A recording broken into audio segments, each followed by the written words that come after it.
Hey, this is Dave Pryor. Welcome to the Leading Agile booth at Agile 2018, day 77 of the conference this week. Chris Sims is here. Chris, thanks for coming. Hey, happy to be here.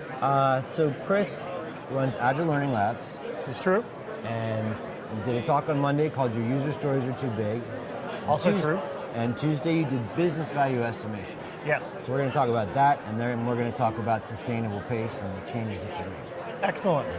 Right? So can you give a little bit of a summary of what the top business value talk was about? So the business value estimation talk is primarily giving product owners and stakeholders a way to estimate the value of the things that they're asking teams to do, much in the same way that we want the teams to estimate how much work is it, basically how long will it take, so that armed with both of these numbers, right, it's the value appears to be this big, the effort appears to be this, right.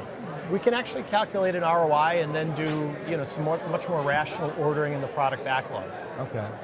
So how are you helping them? You go to an organization, start talking about business value.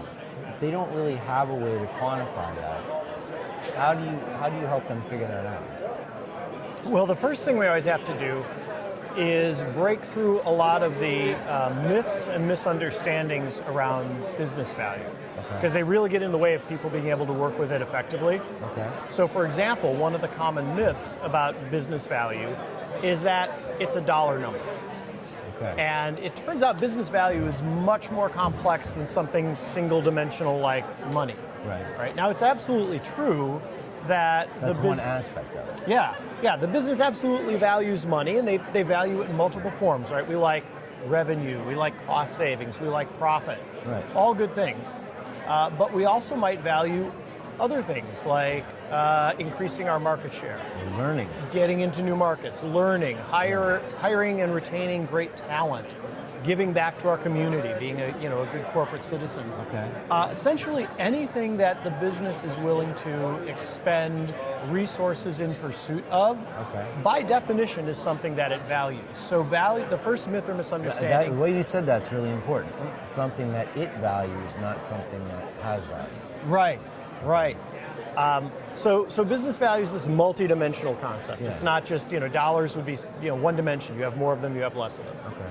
The next common myth or misunderstanding is that you can directly measure business value. Okay. Now, there are things you can measure about, the value we're creating in the world, or did this feature perform the way we thought it would. So there are things you can measure, but the totality of business value you almost never can measure directly. Okay. And even when you can measure aspects of it, it turns out it's a trailing indicator. You have to do the thing, see how it performs, and then measure, how much value did we create with that thing.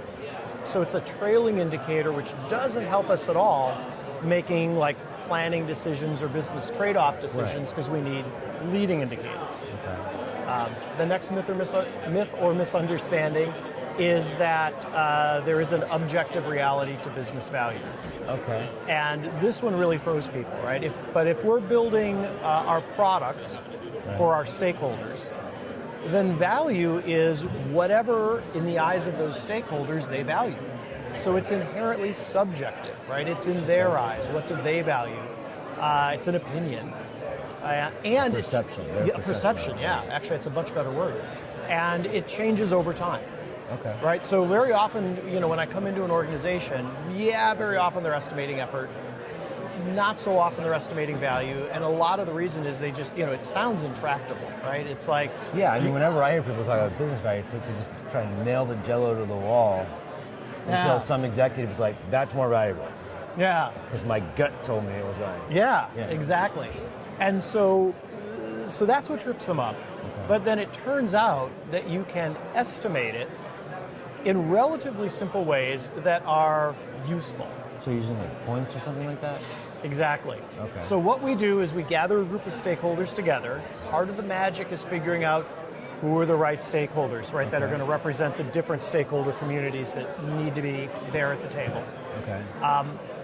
We start out with the stories, and I'll say stories It could be programs, it could be initiatives, Sure. it could, at any level it Backlog works. items of some kind. Yeah, exactly. And real simple, we start out, we put one on the table. It's okay, this is what this one is.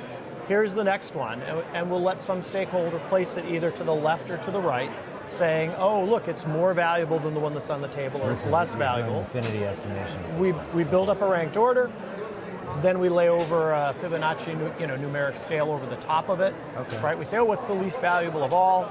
Call that a 1. Okay. Where do things start to feel twice as valuable, 3 times as valuable, etc. Okay. And what's interesting is because of the nature of business value, because it is an objective reality, as opposed to estimating efforts, the underlying reality there is actually an objective reality there, which is how long will it take?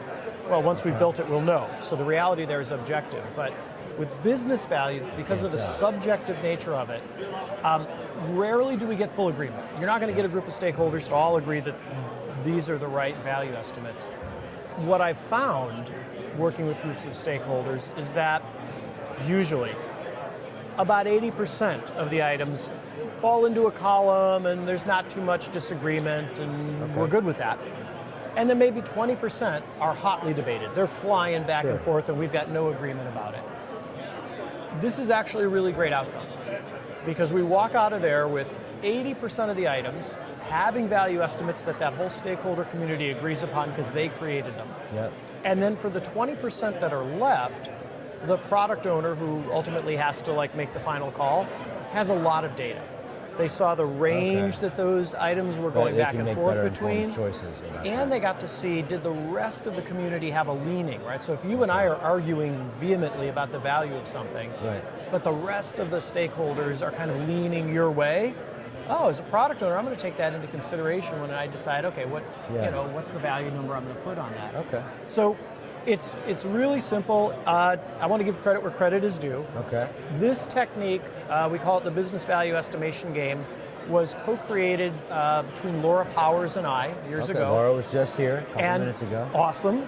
And we built that game on top of a game that Steve Bachman created called the Team Estimation Game, which is a game for teams to estimate effort. Okay. That one you can find lots of write-ups about the mechanics, including AgileLearningLabs.com, including the elements of Scrum, which is my book, but also other places. One of them.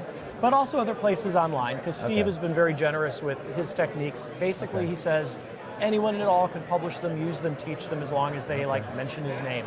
Okay. So Steve, you rock. All right. So if people want to learn more about this, they can go to Agile Learning Labs, contact you on Twitter @Kristen. Yes. Are you publishing any of this stuff anywhere? So watch AgileLearningLabs.com. Publishing the business value estimation technique is on my personal backlog. Okay. When it'll get to the top, I'm not sure. Well, this is a great segue. I have a work in progress issue. Okay, so when Chris sat down, we were talking about all the interviews I'm doing today, and you asked if we had to talk about if we needed to talk about sustainable pace. You've made some changes in your life. Can you comment on that a little bit? Yeah, one of the things that happened for me was that early on in the life of Agile Learning Labs, right, I've been doing that 11, going on 12 years now. It was my whole life. And 60 hours a week. All consuming, you're a small business owner. Yeah, and it was my passion, and it was awesome, right? And fast forward, and now Agile Learning Labs is this awesome business that I'm proud of, and other people work with us, and it's not just me. And I started feeling kind of burnt out. Okay. And preach sustainable pace all the time to our clients, and I started asking, well, what would a sustainable pace look like for me?